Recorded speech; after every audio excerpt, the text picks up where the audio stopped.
G'day, good people. Welcome to the Grow Your Clinic podcast by Clinic Mastery. Here's what's coming up inside of this episode.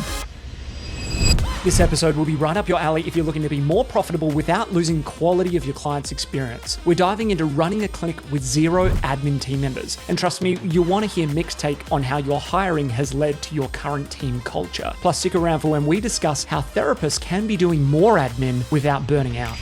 I can't believe there's clinics out there doing 500k revenue with 100k in admin sitting at the desk answering phones. That makes no sense to me. There is no one in a front desk capacity at your clinic. Yeah, 13 years we opened this way and we just kept going that way. It's that pain of status quo. And how many clinic owners do we speak with? Like, oh, I'm making no profit. Okay, then something's got to change. If nothing changes, nothing changes. One of the challenges a lot of clinic owners will face is resistance and lack of adoption when they bring in new tools and new tech and change. 99% of the work happens in the interview. All of the challenges we face as clinic owners could have been solved if we were clearer in our interview and our induction. Before we dive in, today's episode is brought to you by AliClinics.com. If you're the kind of clinic owner who loves to feel organized and stay ahead of the chaos, you'll love Ali. Think of it as your digital clone. It's the single source of truth for all your clinic's policies, systems, and training. Test it for free at AliClinics.com. And in other news, applications are now open to work with us one-on-one at Clinic Mastery. If you want support to grow your clinic and bring your vision to life, just email hello@clinicmastery.com with the subject line podcast and we'll line up a time to chat. All right, let's get into the episode. It is episode 366. My name is Ben Leach. I'm again joined by Jack O'Brien, former Terrace Physio Plus owner, exited that clinic, and business partner as well. And we've got Michael Rizk, Mick, owner of iMove and also the Physio Apprenticeship. Good to have you back on the pod. And now as a regular, Mick, we asked Beck and we asked Hannah recently, what have you been reading? And Jack told us about his war stories that he loves reading at the moment. That was a little bit left of center. What are you reading? What are you into at the moment? My passion for playing poker has been reignited in the last few months. So I've been reading how to win poker tournaments. Great. Well, I got two comments there. Number one, surely you followed Tim Nackey, the blackjack guy, legendary. Yep. The New Zealander. The New Zealander. And Ben, I'm offended that you would say I'm left of centre. I'll take right of centre. Thank you. But play on. I know how to provoke the bear. Got me. The bear. All right. So before we do dive in, a couple of things on the desk. Welcome to those who freshly installed Ali to help with all HR and compliance. This is the true practice management system. You've got your patient management system, but if you think, hey, I'd love to be able to run my practice, all the know-how, support my team, use Ali. Welcome to Mitch, Caitlin, Sarah, and Karina, who recently installed Ali. JB, over to you. Oh, so many clinic owners reaching out to be a part of the community. Yeah, there's opportunity to get help, but ultimately they want to be around abundant, charging clinic owners. So welcome to Sam's joined the Business Academy. Jonathan's joined the Business Academy. Manveer in the Business Academy. We've had a couple of ads agency clinics jump in, Sarah and Cameron, just since our last pod. So it's all happening. And if you want to be a part of the CM community, or at least find out if there's a good fit and we can help you, whether you're a small solo startup suitable for Elevate, or you're a high charging clinic, you're running at a couple $100,000 a month in revenue. Let's have a conversation. Email me, jack@clinicmastery.com.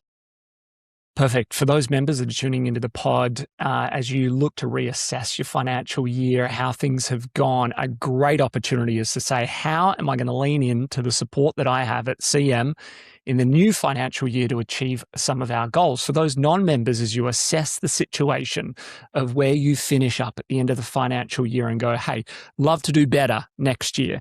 So often you will audit different categories of investments or cost centers, one of which is admin. And I thought it'd be a really great conversation for us to talk about a clinic that runs with no admin, which is what you've been able to pull off, Mick. A clinic essentially running at zero admin, and what needs to be true in order for you to do that. And also, I want you to paint some color and context around performance, some of the standards that you still have and the things that have allowed you, tools, tech, team, to run a clinic with next to no admin and still deliver a great client experience. Because in continuing on this theme, so many of the clinics that do grow add this bloat of admin reception team that's just inefficient. There's a lot of ways. So I'm going to talk more about that. So Mick, I thought it'd be interesting to just unpack how you arrived your journey towards no admin or low admin and how that still allows you to deliver a client experience that's great and a team member experience that's great. So just tee us up. What does it look like at iMove at the moment with no admin? Yeah, we have offsite admin. So that would be the reframe. We use services where every phone call gets answered offsite. There's some really cool companies, Turnkey, Time Well Spent, Holistic HQ, and they will answer your phones, often more available than an in-house admin can. So that's bloody awesome. And you do that through the day, is that what I'm understanding as well? And after hours? Yeah, a lot of the offsite admin teams will have an international team. And so they cover a greater span of time zones from like 6 a.m. to 10 p.m. And a lot of them now are actually using AI as a bolt-on to their service so that when they're not there, the AI will pick up as well, which is really cool that they're innovating in that way. The other thing I think about with offsite admin is, I've been thinking a lot about this lately. Training admin is a whole other hat for owners. It requires a whole set of meetings, a whole set of investment, a whole set of training. And the companies that I mentioned before, that's 100% of what they do. Their job is to train great admin. And I was just thinking in my journey, how thankful I am to not have to train admin because it's hard. And a lot of our coaching calls are with clinic owners who, I would say 30% of our calls are to do with admin or admin systems or training admin or HR around admin.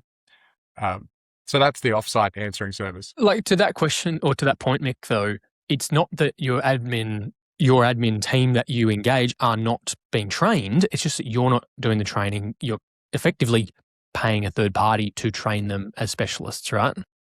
Absolutely. At a cheaper rate and better training than anything I could do. Right. Which makes sense to me. Mm. So you have zero admin reception humans on a front desk that would be quite classical of a clinic. There is no one in a front desk capacity at your clinic. Is that correct? No, that's right. And this has been the way for 10 years, right? Yeah. 13 years we opened this way and we just kept going that way. Yeah. Which is, I think, an important distinction because it's, I say far more common in 2026 to maybe start a clinic with no admin, but you've been in the trenches for 13 years, learning what doesn't work, what does work, tested all the techs and all the services, which is pretty impressive. On that point, JB, like what are some of the key lessons that you've learned or mistakes that you've made, Mick, in taking this path over the last 13 years that maybe you'd give as a word of caution for those clinic owners that are considering it or making the transition at the moment? It's the little things around the clinic that will break and fall apart that a wonderful in-house admin team will do. And that stuff needs to be picked up by the team. So it's not all like stock control or like stock control. I didn't know what reconciling was until 7 years into the journey. And I had some members ask me, but what do you do for end of day reconciling? I'm like, what's end of day reconciling? I didn't know what that was. Yeah, all those little things you have to develop a separate system for. And it comes back to, we're really transparent with our model. So we tell our team, we don't have in-house admin. This is what it looks like when you join. That 10% we save goes back into team member development and team member wages. There's a huge pro in that. And there's a con in that as well. The con is once a week, you might have to drop the towels off, right? So it's also a bit of a filtering process because we talk about this stuff in our interview. There's going to be some team members who are like, I don't want to do that. And maybe they've come from a more traditional clinic.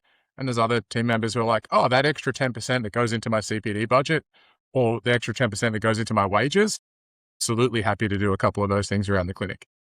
And the 10% you're talking about, just to clarify, especially for the non-members, typically when we do look at your profit and loss, and we've categorized the different expenses or investment centers, we've got an admin section that's typically going to be around 10% of all of your income goes towards that function of the business. So what you're saying, Mick, is to a large degree, you're reallocating that 10% to therapist wages, EPD, and some tools and tech that you then use, JB.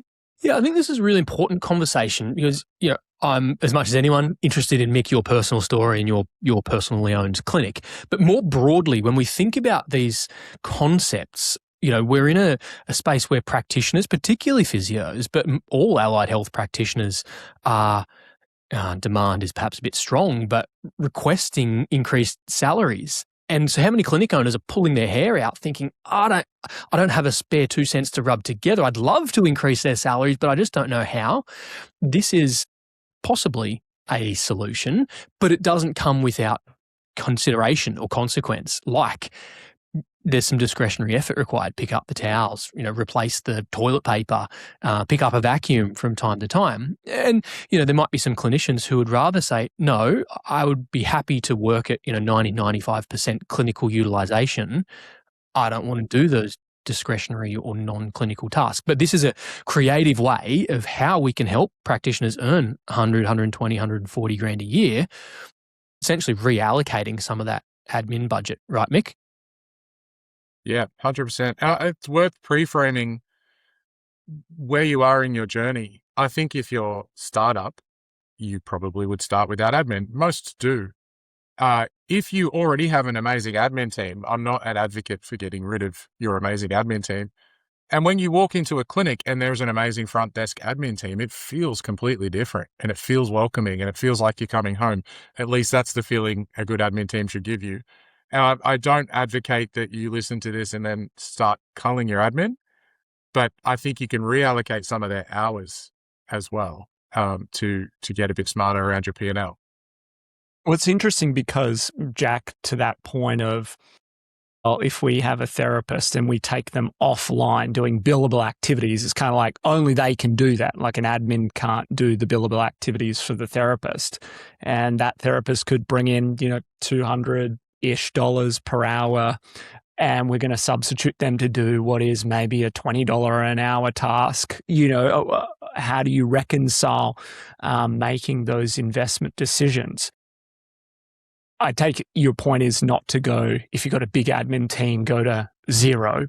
But how have you thought about that over time, Mick, in making that trade-off and going, yeah, you can do the towels, but like we could have otherwise got someone to do that at a lower investment. Just talk us through how you've come to terms with reconciling that and not going to an admin team over time, especially from the financial piece of it all.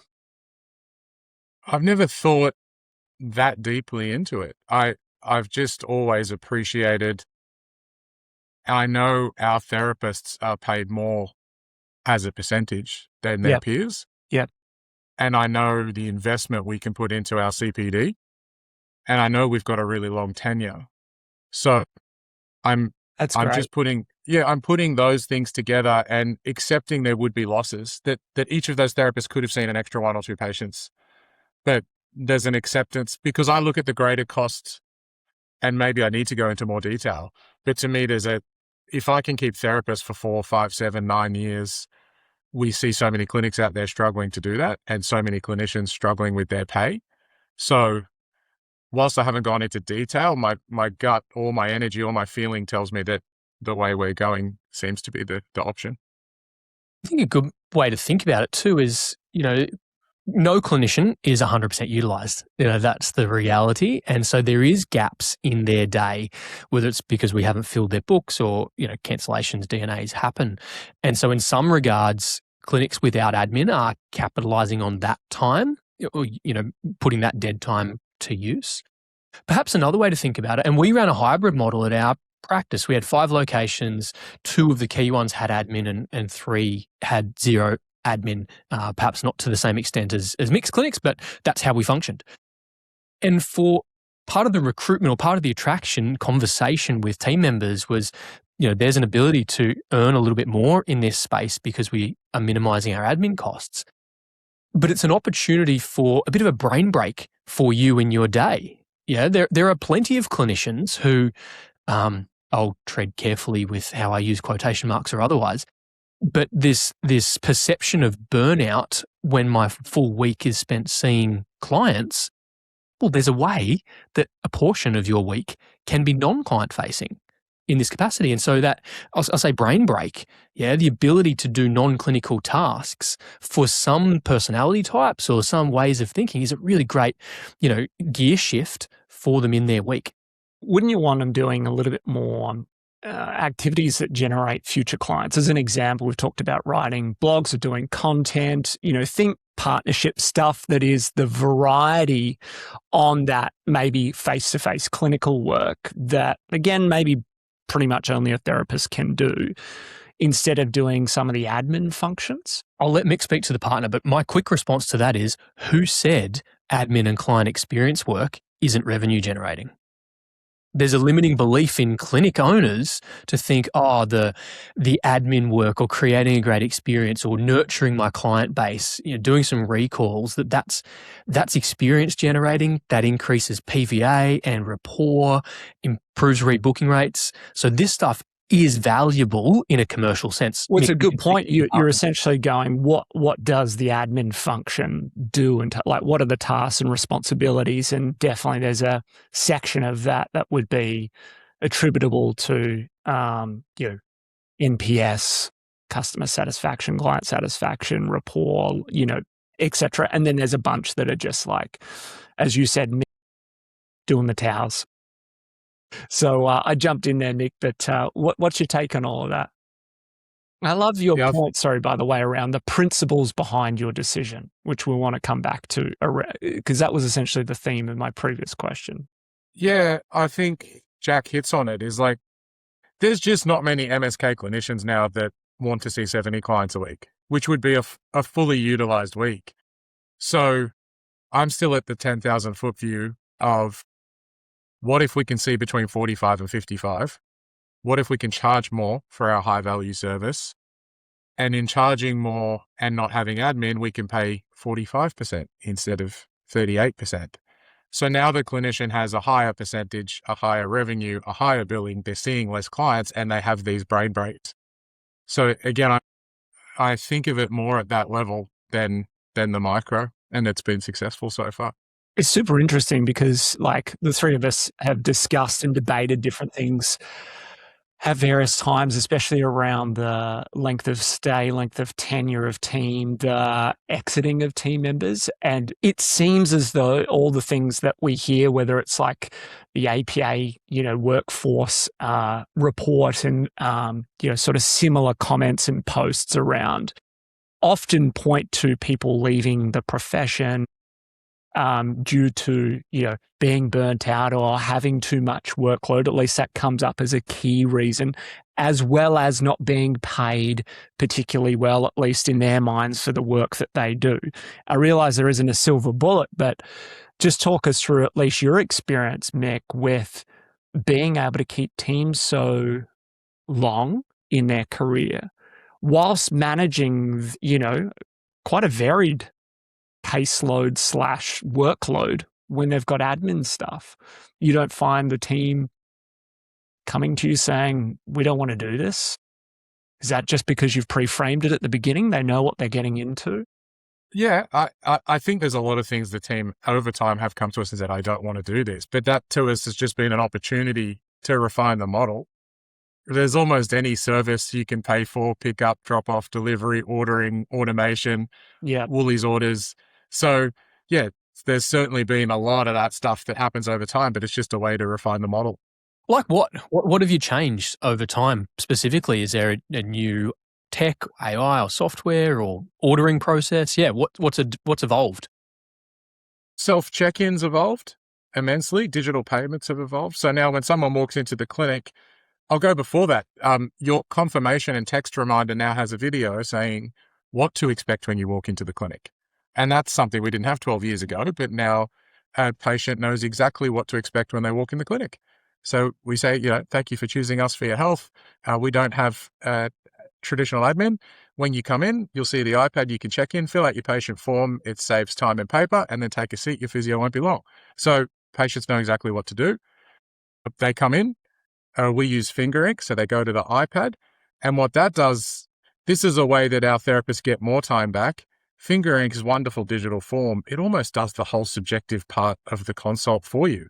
So now the clinician's consult becomes more efficient as well. So they get more treatment in. So it's an even better client experience, because a lot of the patient feedback now for physio is they just talked at me and gave me exercises. Now we've got the 15-minute subjective history out of the way with finger ink. So the clinicians are happier, the patients are happier. What else can I think of? I think of Cardly. We use Cardly. Each therapist picks 4 patients they were proud of in the month gone by.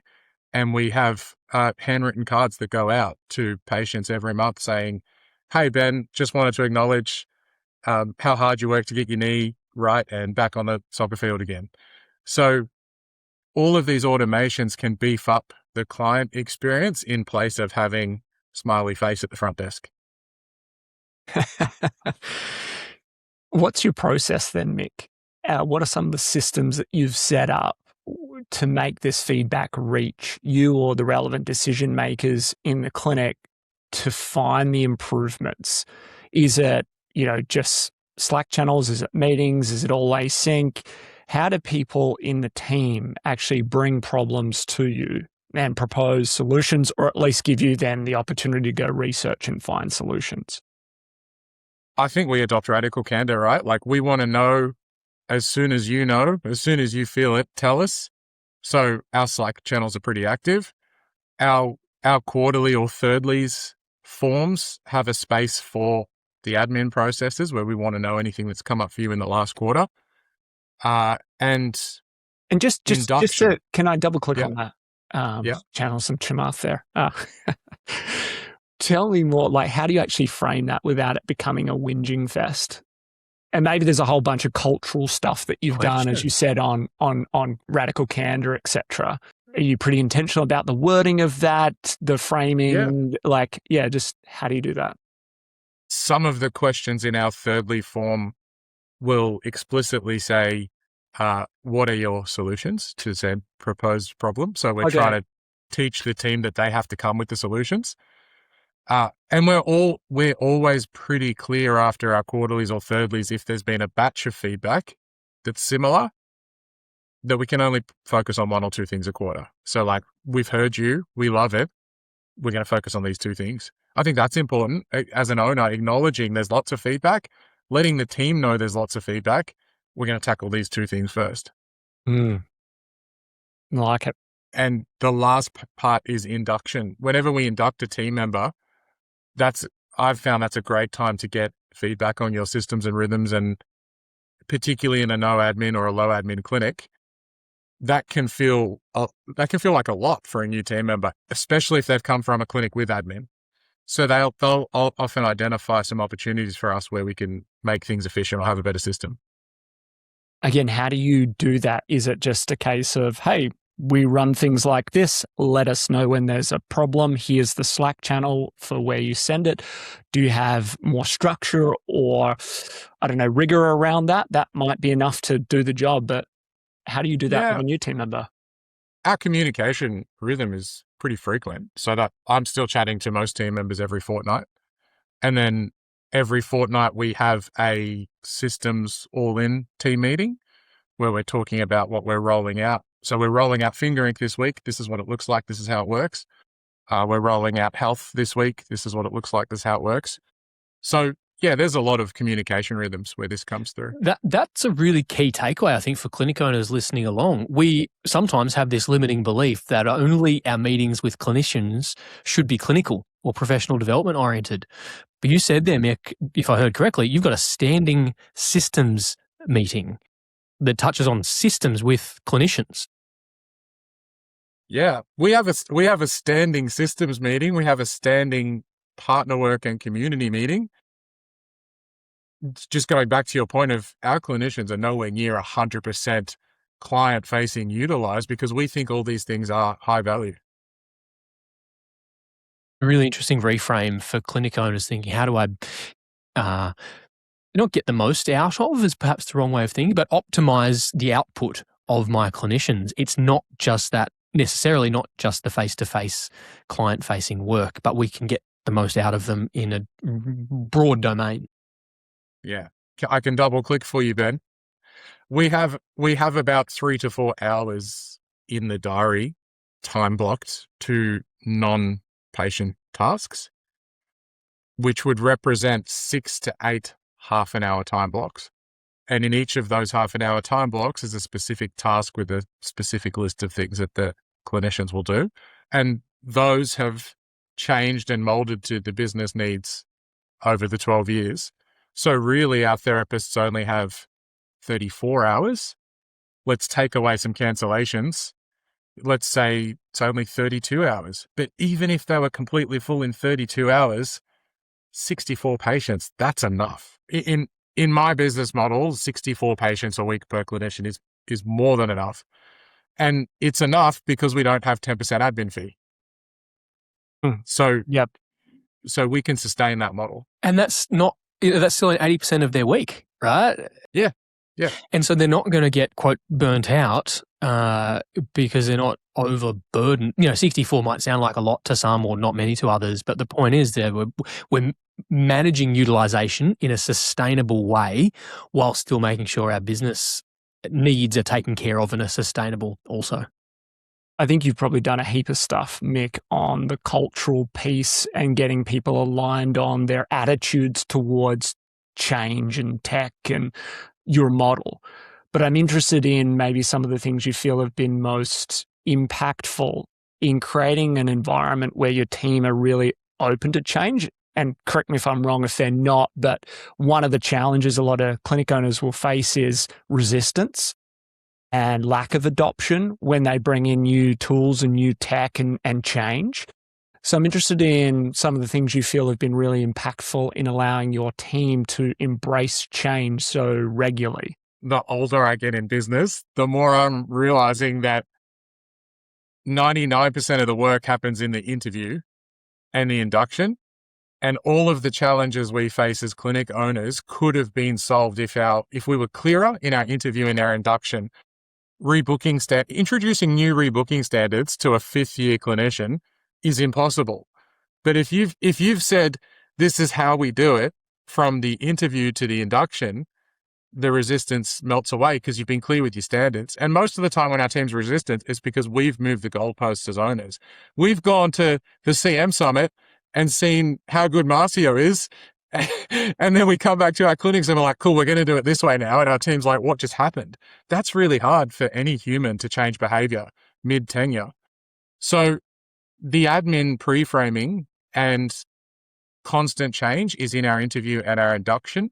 There's a wonderful video by Simon Sinek where he says innovation is not efficient. If you put that into YouTube, and he says CEOs come to Simon and they say, I want to be innovative and I want to be efficient.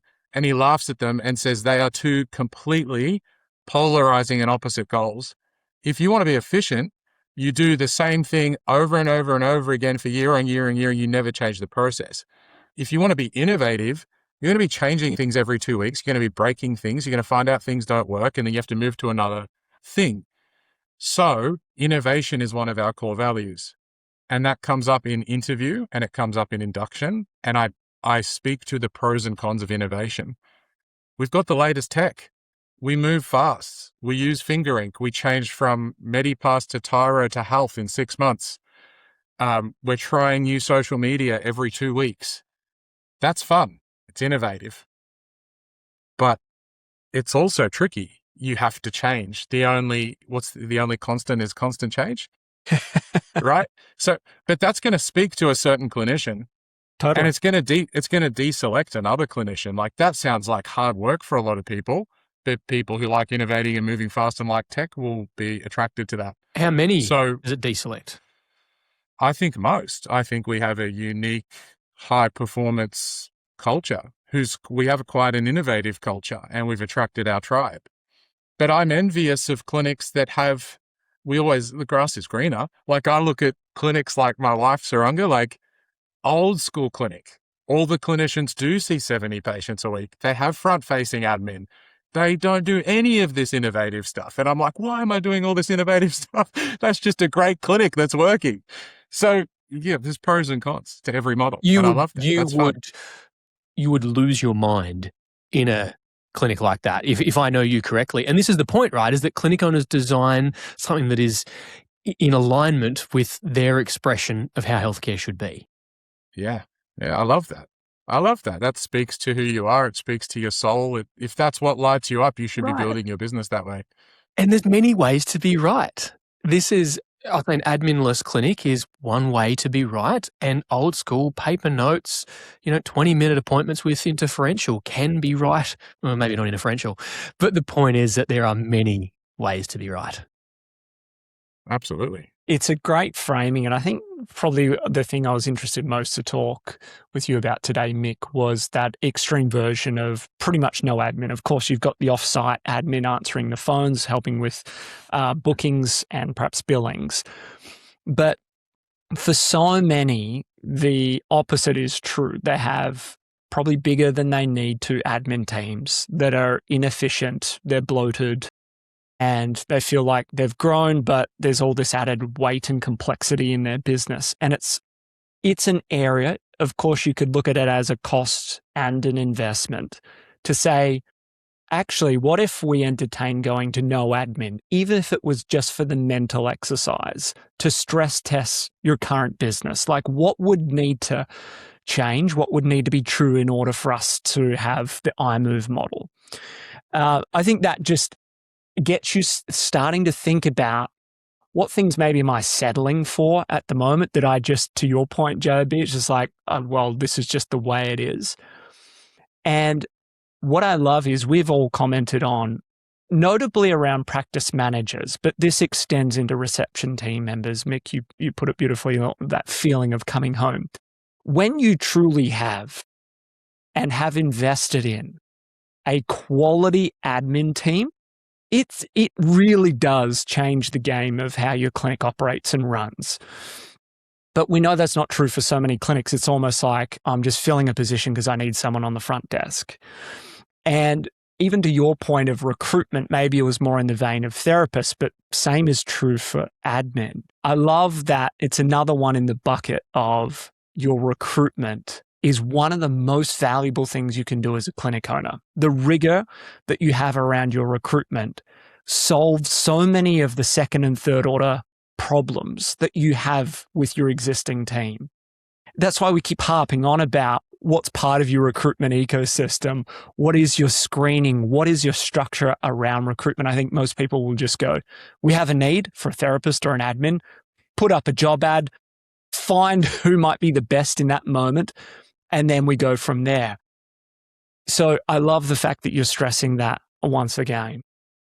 So there's an interesting thread here that's worth pulling together and tying into a bow, is that when clinics are starting out, maybe you're solo or you're starting to scale up and you're thinking, how do I continue my clinic as an adminless clinic? That's one consideration. But even to your point then, Ben, of maybe you've got some admin team or a practice manager, and thinking about how we perhaps reduce the admin burden is quite a nuanced conversation to have from a leadership perspective. To make your point, maybe we're changing the goalposts a little bit. Maybe we're like, where do we start? And it reminded me of a comment that Shane Bennett made in one of our coach trainings. We train our coaches every week. We learn from what the best are doing. And his commentary was around integrating AI into their admin processes, and had to really intentionally lead with, I'm not here to sack you, right? Because to that point, like, how do we get ideas from our admin team of putting them out of their own jobs? It's a little bit psychologically counterproductive. So we need to help our admin teams feel that security and safety, that this isn't about necessarily doing you out of a job, but rather improving your productivity, putting your focus back on client experiences, or perhaps keeping our headcount and admin overhead the same as we double, triple, and scale our clinical output. It's quite a nuanced conversation and different from starting up adminless and staying adminless to perhaps going adminless very different, right? Mick, when you think about the clinics that you coach around their admin burden, how do you nuance some of those leadership conversations? I love it. A lot of the team, a lot of the CM members I'm coaching now are tackling this, and it's I think it's fun. Here's what happens. Your admin calls in sick and the whole clinic falls apart because no one knows how to answer the phone and do payments. So I would actually start with that. Can your whole clinic answer the phone, or do you have a backup system where you can divert the phone calls somewhere? And do your clinicians know how to do payments? Because that's the first test case. If you can divert phone calls and your team members know how to do payments, or you have digital payments, then that's 90% of the admin's day freed up. At that point, my question would be, what else could your amazing admin team members do? And I think about, what if you made just one day a week? What if you made it Fridays? Fridays, we divert the phone, so the phone isn't ringing every 10 minutes. And Fridays, our therapists do the payments. And now you've got an admin team member who's got a whole day to do anything that your clinic might need. What's on your priority list? Is it to meet the GPs? Is it to get more collateral? Is it to do a flyer drop? Is it to set up some partner work? Is it to set up some filming? Can they go and do a $99 Facebook ads course and launch your first batch of Facebook ads?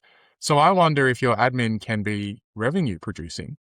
The second thought we've just hired a COO, so technically our first admin person. This was our massage therapist of 9 years.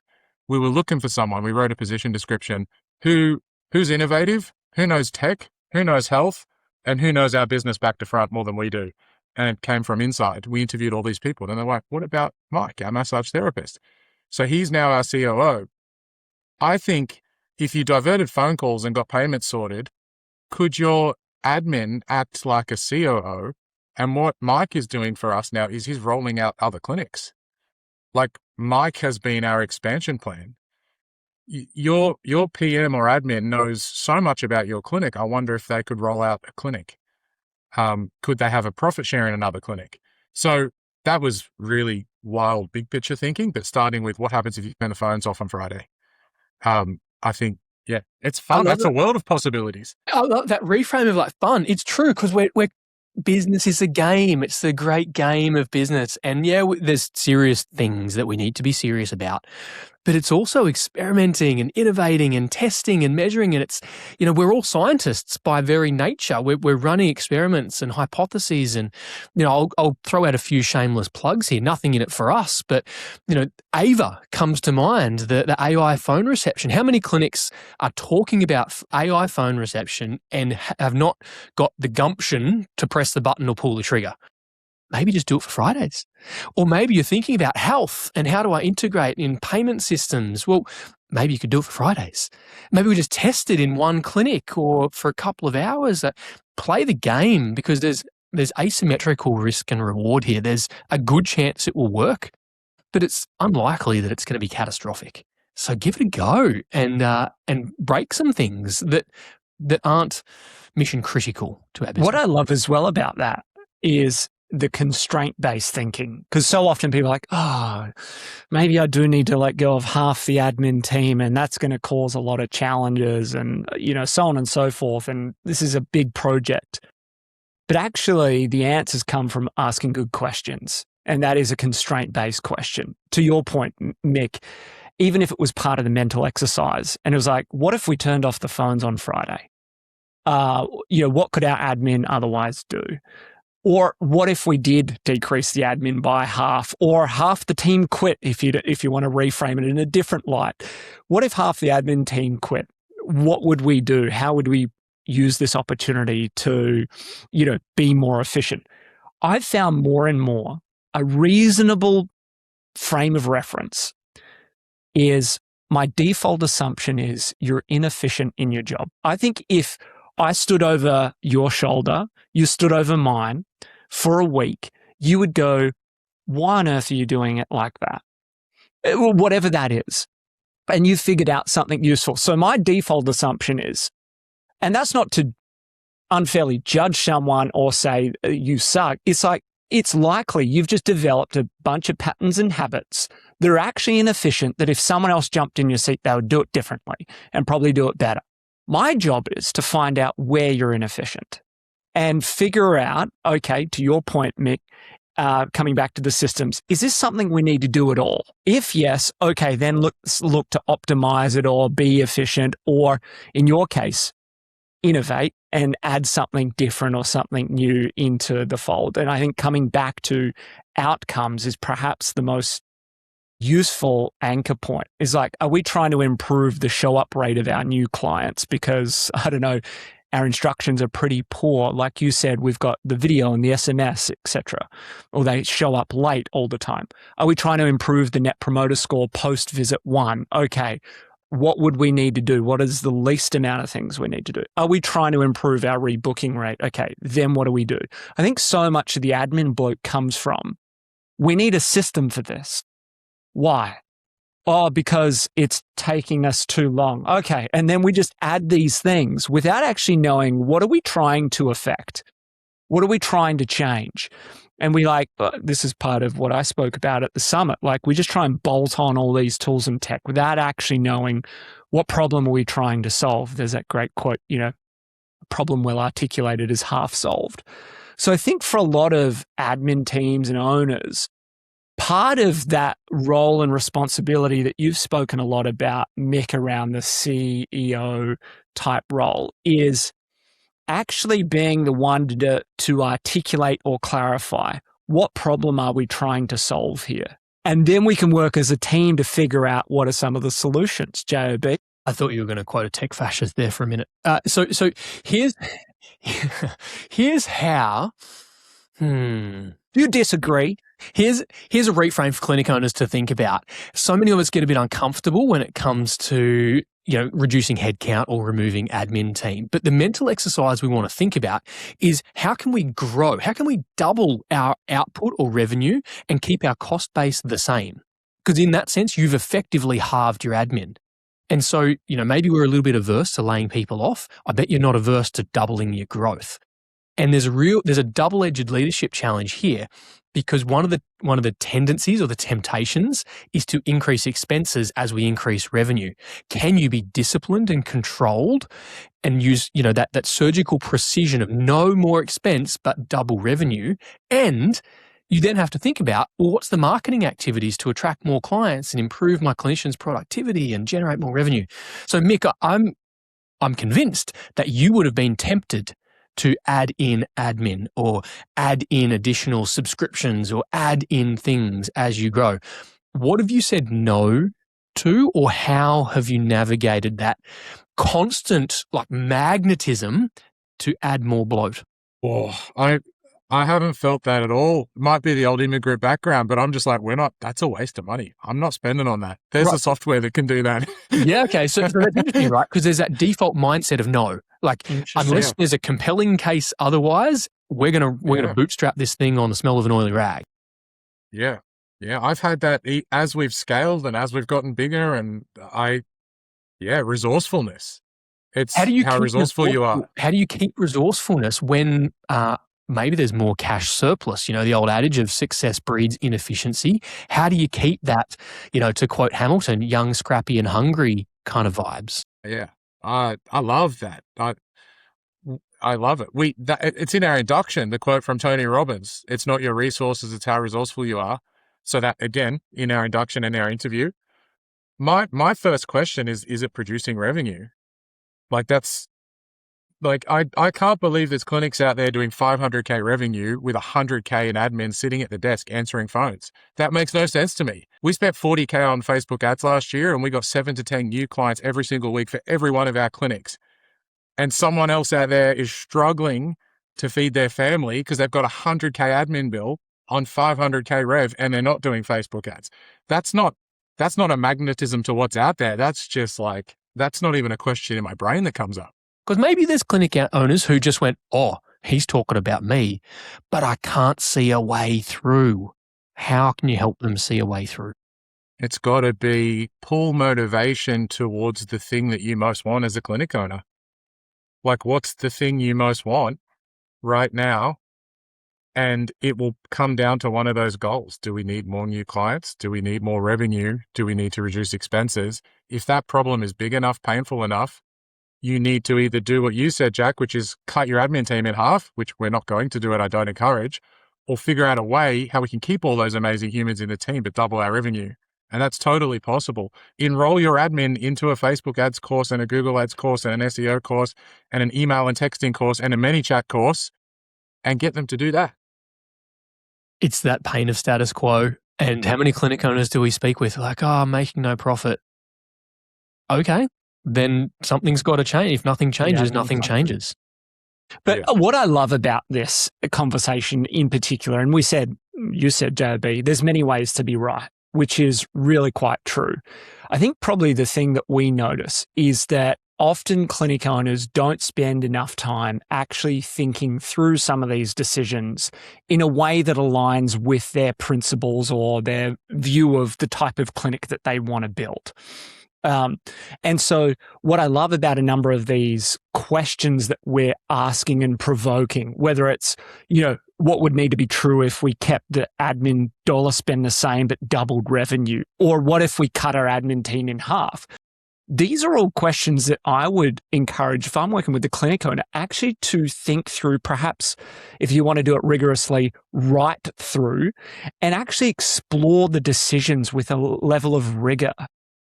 Because I think they just sort of default into doing something or knee-jerking and going, maybe I could have, predicted that second and third order outcome or consequence if I had taken it a little bit slower and actually thought through this. Double click on that. By all means, clinic owners, we encourage you to write these questions down and think it through. But that is limited because we have our own blind spots and biases. And if you do this with some generic AI, it's just going to tell you what your ears want to be tickled by. This is the value of community and coaching. Someone who can ask the right questions and challenge your thinking and share their experience and expertise. Do it yourself. Try it with an AI. Knock yourself out, all the best. But invest in people who can get you there faster and have learned. Add to the question you put to Mick as well. I think for a lot of clinic owners, they can take more time in the sense, or actually if they play it out, it might take more time than they realize. To your point of, if they go, actually we're overspending a lot in the admin function, I think, to a lot of the NDIS clinics who are kind of freaking out about a number of things, but broadly it relates to funding cuts and reduced revenue, and them going, I got team members, especially therapists that are paid quite highly. I'm getting squeezed as an owner in terms of the profitability. Where do I find some efficiencies? I think broadly, in a lot of observations of these types of clinics, they're quite admin heavy. So I think it's quite notable for them in the coming months to actually explore some of these questions, even if it's for the mental exercise. If I halved my admin team, what changes would I need to consider? How would I do that? Or if they became more revenue producing or supported more of the revenue, what would need to change about the expectations that I have of them? So I think it's really worthwhile exploring these and then going, some of these changes are probably going to take several months to play out. But the thinking can be done pretty quickly if you actually grab a cup of coffee, sit down and explore it. And as you said, JB, best to have someone who actually challenges you and perhaps spots the obvious thing or the thing that you have some willful blindness about. And a good coach or advisor should do that.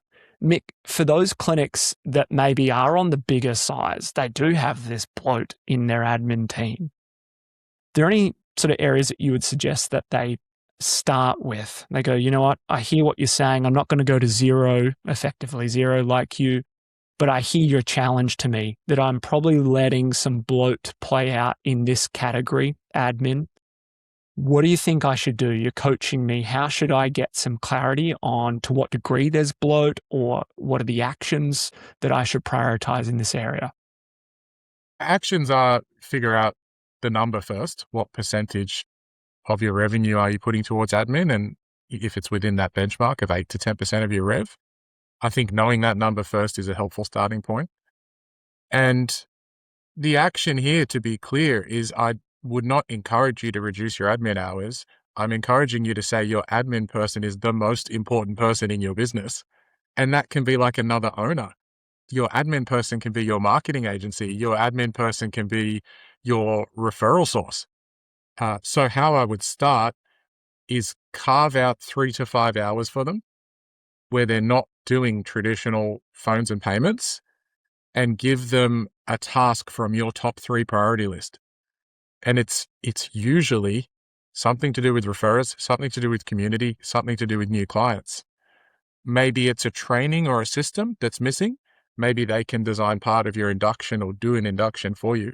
There will be a big ticket item on your owner's CEO list that you know you need to do. Well, now you've got a second you. That admin person can do that with you and for you. So it's an extension of you. That's really powerful. I don't want anyone to misinterpret in saying that I'm saying get rid of your admin. I'm saying it's like doubling you. That's exciting. JB, as we look to wrap here, any notable actions for folks tuning in? You've got to challenge your thinking and don't just do things because it's what you think you're supposed to do. The best clinic owners are innovating, and in an uncertain climate, challenge some of those beliefs, challenge your thinking, get out, test and play, scientist, experiment, learn with different tools. You've got to get a feel for it. What I love is there are many ways to be right, as you said, Jack O'Brien. Perhaps carving out the time for the owners to think more purposefully about what are the things that matter to them, the principles that guide their decisions, because as you said, Mick, you got a very personalized, refined, unique, especially in context of the community, view on how you run your clinic, but it's truly you and by extension, your team. So I think folks need to just be really intentional in this next season about the type of clinic that they're trying to grow. As we've always said, there's no cookie cutter version of a clinic here. It's about, what is your version of success and what is your version of healthcare, as you said, JOB. Well, we might put a wrap on that. Real excited to go further and double click on a few threads that have come out of this conversation and future conversations. For those tuning in, you can go to clinicmastery.com/podcast for all the show notes and previous episodes. And we'll catch you on another episode very soon. Jack, Mick, thank you so much. Bye-bye. Bye-bye.